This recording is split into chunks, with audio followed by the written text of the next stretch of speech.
Hello everyone, how you doing today?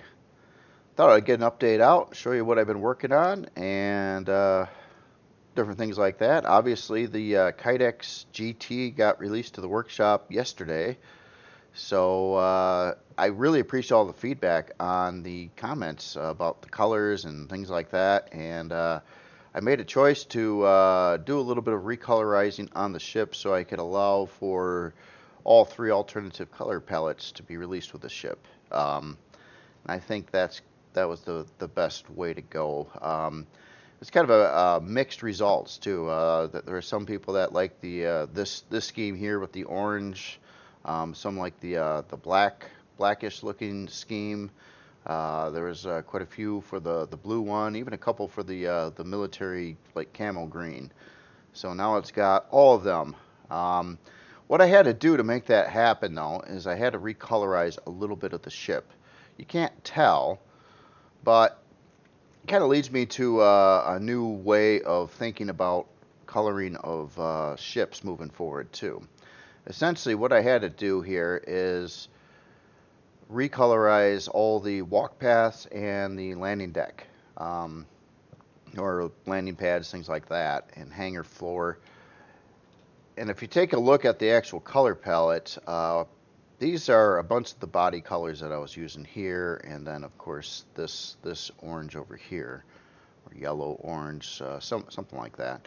Um, and I took the two ones that I was using all the walk paths with, which are these two shades here, and I made a duplicate copy of them over here.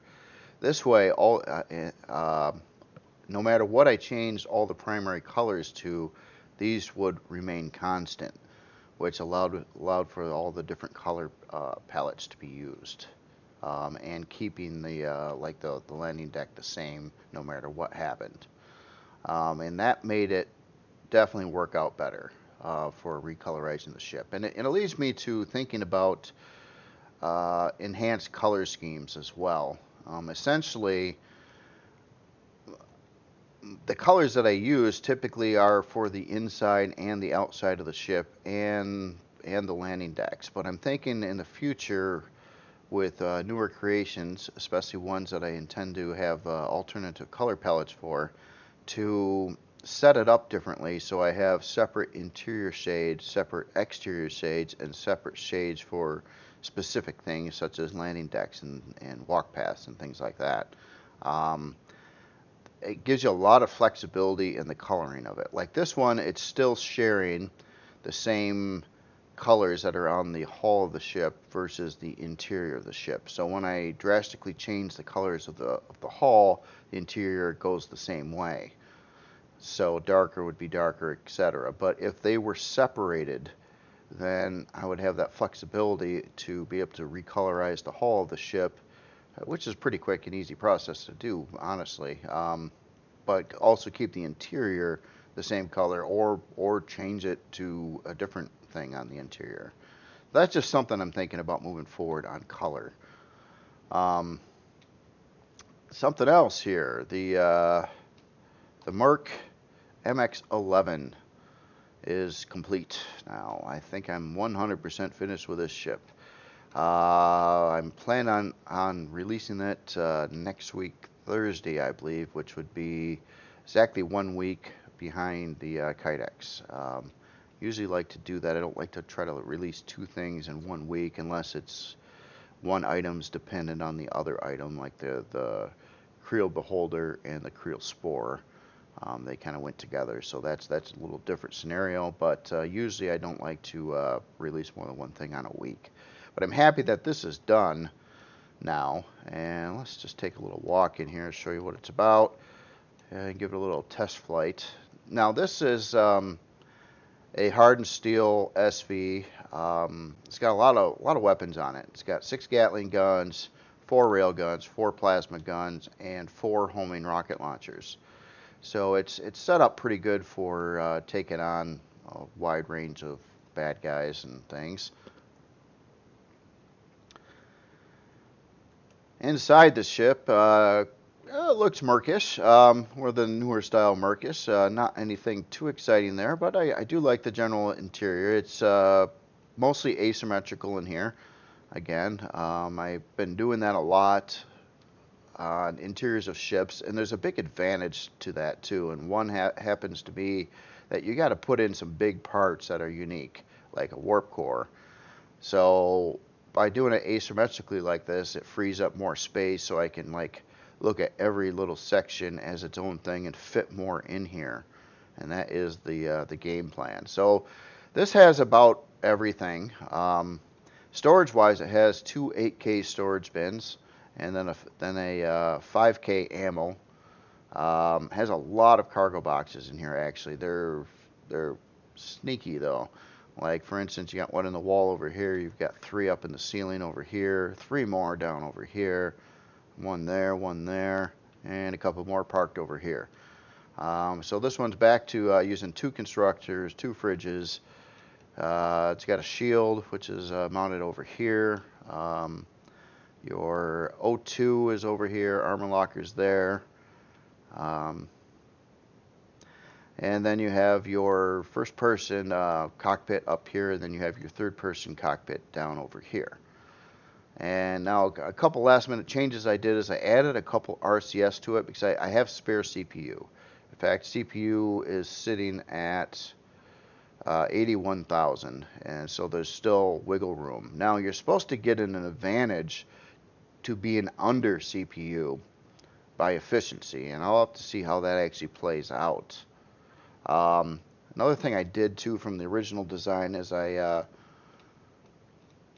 swapped out all the side thrusters with the more expensive model with a little bit more power. Trying to get a little bit more strafing going on. So each side has 8 of these strafing thrusters. It's more important on an SV. It's different though, like a CV, especially like a starter CV, you don't hardly need any strafing thrust. And that can be a big CPU savings for other things. Something I took advantage of on the MCRN Pioneer in the Kriel Shade. SV is different story though. You want to be able to strafe because you're engaging combat stuff. Now, is it perfect? No. Could it be a little faster? Probably. But I'm kind of running out of places to put thrusters. And then if I add any more thrusters, I'd have to pop in another generator as well. So as in flying this thing, let's just hop in the first-person cockpit. It's decent. It flies like a fighter. Strafing-wise, it does have strafing. Now, of course, I would always like to have this better than it is, but it's all right. And I am still kind of looking at it to see if there's ways I could soup it up a little bit more. But other than that, it does decent. I think it'd be a nice flying ship, fairly economical in flight.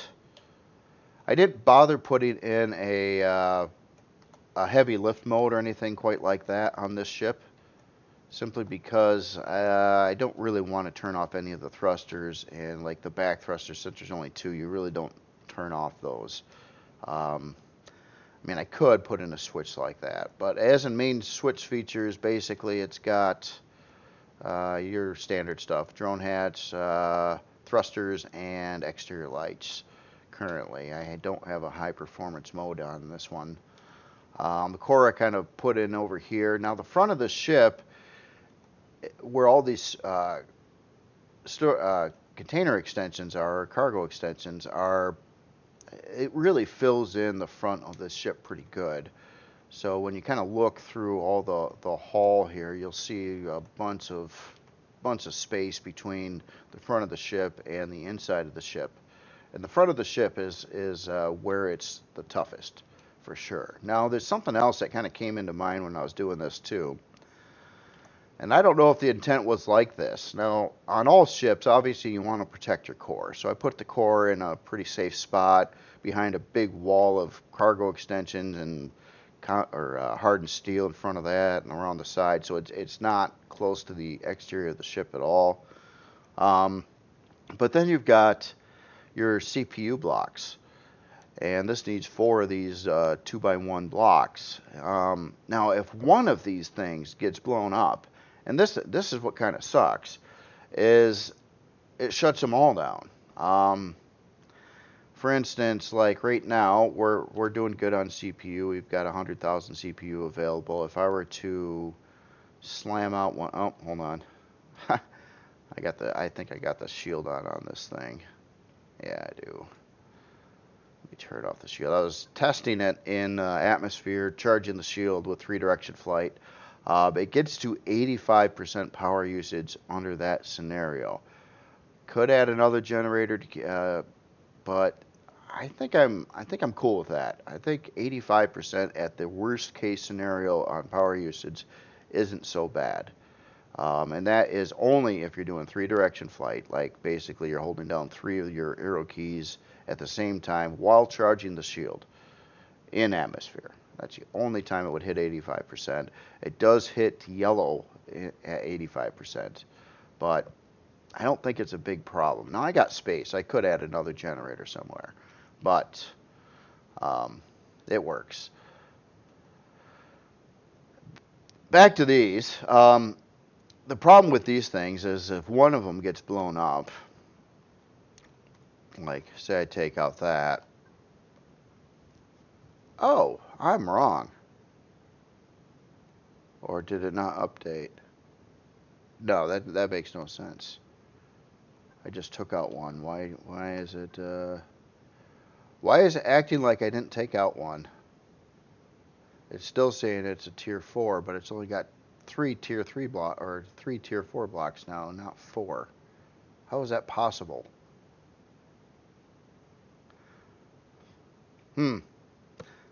Well, that doesn't make any sense. What the heck is going on? Yeah, obviously there is a CPU block missing now. How about another one? Okay, I'm confused now. I just took out 2 of the 4 CPU blocks, and it's still saying this is a tier 4 with no. Oh, there it goes. There it goes. Finally, I had to reset the ship. Case in point, if you lose one of the blocks, you lose all the blocks, which puts it down to 6,000 or tier 1 on CPU, making the ship completely inoperable. So essentially, these CPU blocks are just as bad as protecting your core. And that is one thing I worry about a little bit on this ship, on where I've got these currently mounted. Now, what I did do to try to strengthen the area is I added these little wings and some more blocks above and around and in back of where those CPU tier blocks are currently, to try to, make it tougher to take it down that way. But that is something that is a kind of a big concern too, especially when you're dealing with ships that aren't that big, especially like a tier 4 where you got 4 of those 2x1 blocks. They're just as valid as a core, really. If one of those goes down, your ship might not be blown up, but it's going to fall right out of the sky and you can't do anything. So that is a concern. It's almost like there's so many of these hot parts that you got to watch out for, and when you're trying to build things in a small package, it just becomes a little bit problematic. Protecting the core was always a major concern on any of these ships, but now you got the equal problem of protecting CPU blocks, and they're quite frankly just as important. So that is something, and maybe I will traipse around through the ship and see if I can't maybe pull these back in the ship a little bit further or something like that. I liked kind of where they were. They're uniform and they fit well and everything like that, but that is a bit of a problem. As in the why aren't my sensors working now either? Uh-oh, I got a problem there too, it looks like. These doors should open. I guess they're not opening from the inside. Okay.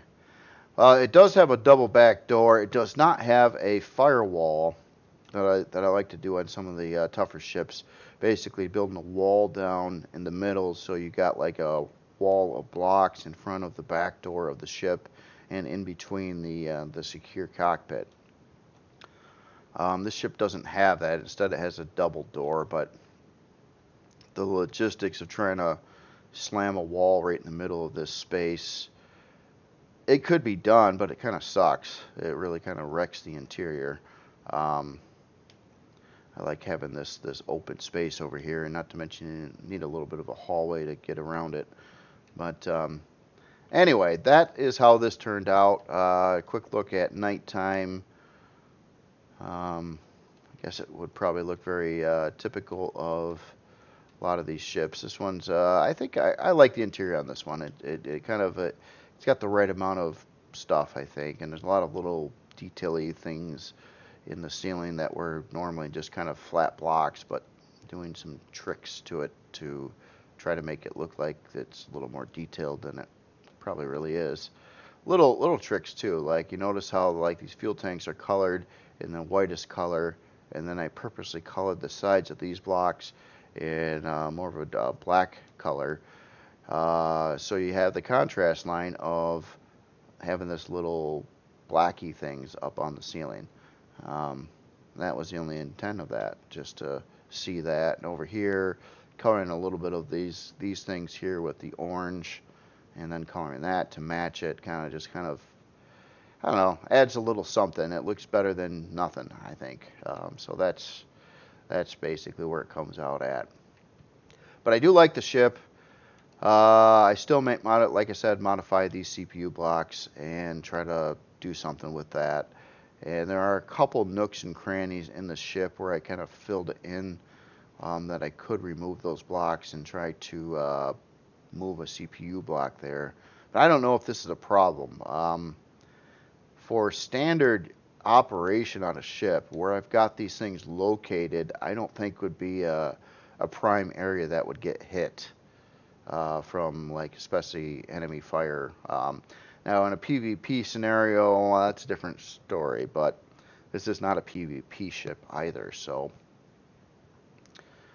you know, there is that. So, that's where I'm at on the Merc, but it's pretty much done. Sort of, maybe I'll fiddle with that a little bit. The space station that was being built here, here's what it looks like in the daytime on the planet currently. Now, I did want to explain a little bit on what I've got, what I'm thinking about doing when I do the next video on the hull, is I wanted a couple more things on this yet, larger feature yet. What I'm actually thinking about doing is building some kind of arm mechanism that would probably come out from this area and then kind of curve all out this way a little ways, and these would be some like big gun, multiple turret mount positions that kind of look spiky and Krielish. So that is the idea I wanted to put there. Down over here, this is kind of like, I was thinking this was going to curve in a little bit, drop down a little bit more, and have like a spot down over here at the bottom of the station. Again, probably with some more, maybe another artillery mount position or something like that. Although I think I've already used 2 artilleries. That's all you can put on something. So maybe one of these would go away. Maybe I'd keep the top one and remove this one and put it on the bottom of the space station instead. But yeah, weird shape. A lot of this was it was done pretty quickly when I was doing the high-speed video of it. So there'll be changes and modifications and things that I tweak out, especially when I get into texturing and detailing and going through the rest of it to finish all the walls and stuff. But it hopefully will look kind of creepy, and I want this one to look creepy. I do. After it's skinned and textured with the standard Kriel look, I think it hopefully will be kind of neat looking. Probably have a lot of little extra detail things added too. The other thing that I'll probably change too is these areas here that kind of look like little landing decks. I'm probably going to extend these out more so they are actual landing decks, and then have entryway somewhere in the side over here, up there. So a lot of little changes will be done yet, but yeah, I think it's starting to fit what I was kind of thinking of a little bit. It's a little off on what my original thoughts were, but just got to go with it and see how it comes out. I regret to say I haven't done anything more on this yet, though. I'm thinking maybe tonight later when I get some time, or over the weekend, I'm going to try to do a little bit of try to get some more done on the space carrier here. So that is coming as well. But I'm pretty happy that both the MX11 and this one are done, and this one's already released. So that takes a little bit of stuff off for me, so I can kind of focus back in on other things. I still have to finish the interior of this building as well. So that will happen as well. I guess I haven't been in a huge hurry on that. I'm kind of waiting on seeing the results of the other POIs, and kind of looking for the day when I can go try to play test them and see how they actually come out. It's going to be a surprise for me too, because I might have built the hull of it, but I don't know what's going to be in it, to kill me. So it'll be kind of like a fresh experience, even though I kind of might know the layout sort of. But I hear too also on this one over here that the layout inside is getting altered a little bit to make it a little rougher to get through. So I'm looking forward to seeing that. This one also too was brought up too that I do have some structural integrity problems on it, and a lot of that has to do with these turrets that I threw on here. And the distance here isn't bad enough to cause a structural integrity problem unless you don't have blocks that run all the way down at its base, and it doesn't. So I will have to tweak around with this a little bit and see if I can't figure out a way to strengthen them up enough to not have issues. Like I believe this turret over here was also showing in red out on this tip area, probably because I don't have a block that extends down here and meets up here all the way through the bottom. But a lot of this can be fixed pretty easily. The thing is, though, to really test structural integrity on something, you have to kind of take it into survival mode, where I'm in creative right now, so I can't really test structural integrity. You can go to your N key tool, and you can turn on structural integrity. Oh, maybe this is fixed. Maybe I'm full of crap. Yeah, now I'm seeing exactly where it is. Oh, and this is actually showing up in green over here. I did not expect that. So it's only this turret over here that's really got the problem, huh? And looks like a little bit in this area, but I don't think that's weak enough to collapse. That doesn't mean it can't be strengthened, though. So yeah, those are just some things I got to look at. Let me see if I get real-time results on structural integrity here too. I just want to see. Oh, I got to get the right kind of blocks for this. This is just a temporary thing to see if I can get rid of that red by doing something even as mundane as adding a block back here. Or not. Or maybe I'm not getting updates. Okay, now this technically should make a big difference here, and it didn't change it at all. What if... Okay. Oh, it is updating. I think I'm just... Okay, so... What does that do? Oh, yeah, it is working. Oh, my gosh, it's working. It is working.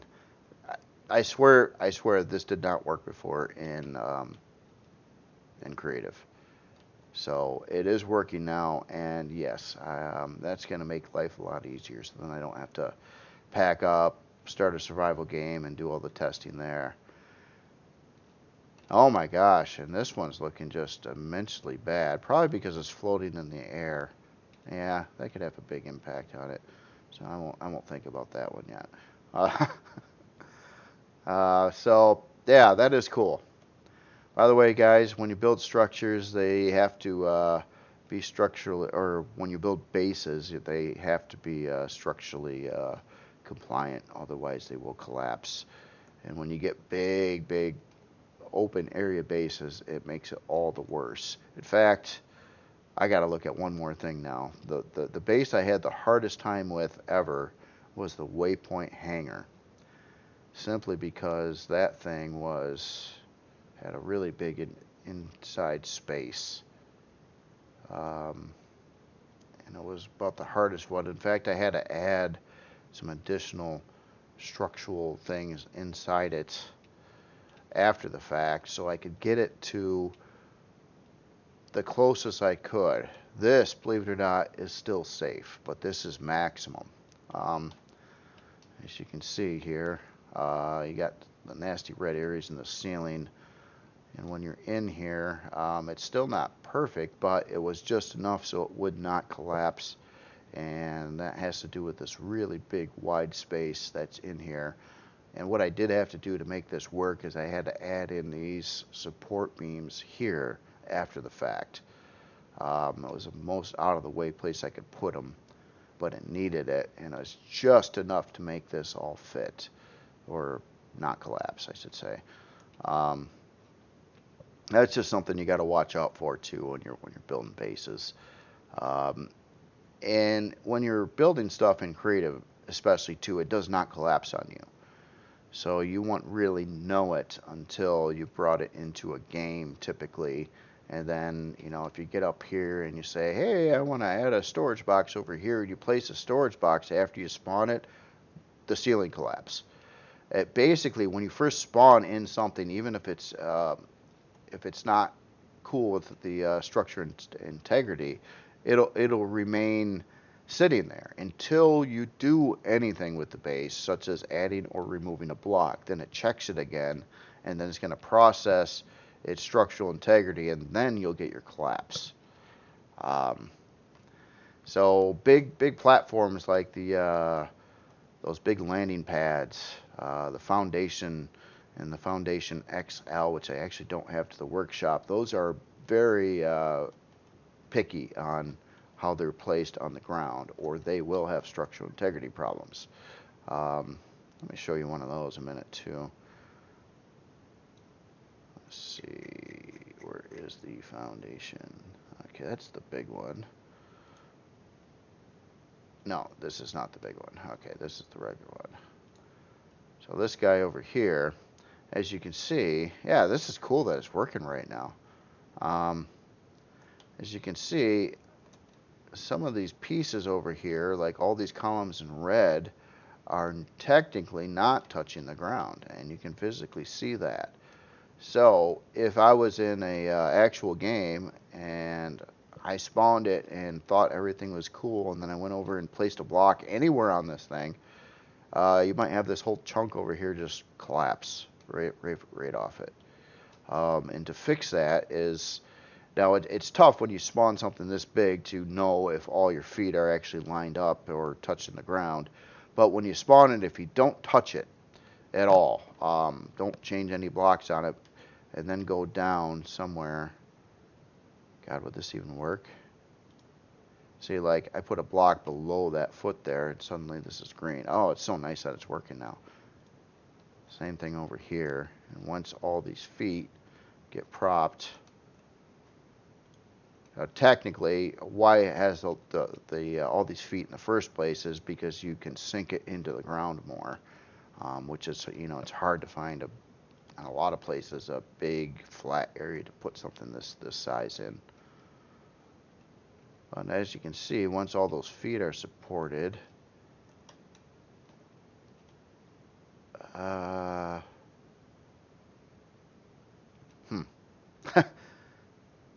still got problems. Not sure why that is. How does it go from solid green here to all of a sudden it's gonna fall off the base there? That doesn't make a lot of sense. There's usually a slow transition period from green to red, not green to red, unless it just didn't update. what happens if I just put a temporary beam there and then erased it again. Yeah, see, now it updated. Huh. Same thing over here. That's weird. That's weird. So maybe it's only doing a partial update? I don't know. Same thing here, yeah. Huh. Well, interesting. I didn't really mean to get on a tangent on all this stuff. Wasn't really my intent, but I just wanted to check it out and take a look at this. And it's good to know, you know. It's one of those things that it only matters on bases. It does not matter on any HVs, CVs, SVs, anything like that. They're always going to show in red. It doesn't matter. You could have things as far out as you possibly want. It's not going to collapse. This one, of course, is showing like the whole thing's going to collapse, but it's a space station. Once you're spawned in space, it doesn't matter either. So only for ground bases that you have to care about structural integrity for. And yeah, even this one had some a weakest area in the middle of the hangar over here, and I could see that, but it's not bad enough to collapse though. That is good. Well, anyway, I just this is my update today. I'm gonna probably work on some more stuff here. I wanted to hit up this building over here a little bit, as well as try to get something more done on the space carrier, and then kind of do a little bit more planning on what I want to do on the next time-lapse type video for the space station, which is probably going to be focusing much on the lower section until I can kind of finish up that. Then I think most of the body will be done, and then after that I'll be able to start doing some little body mods and some tweaks and get it kind of prepped for texturing. And then after the hulls texture, then I usually dive into the interior to see what I can make of it. But I think all around this should be a pretty functional base. Now, this version here or the first version I'm building, is going to be for a player. So it's going to have storage and forges and all your player stuff in it. And then I'm going to probably remove a lot of that stuff and then convert this into a POI. So it'll be a space POI. So I kind of want both out of it, because I don't have any space stations for the Kriel yet, and no player stations, and I want to make a bunch of POIs. So I think this could be a dual purpose type of creation. In some regards, I actually think this one could be a dual purpose creation too, because of the landing deck that it has on it. It's a pretty big landing deck, and you could kind of dock a lot of stuff on it. However, this has like 0 HV support. It's only for SV, so that's kind of problematic though. Anyway, you all have yourself a good weekend, and stay safe as always. See you later.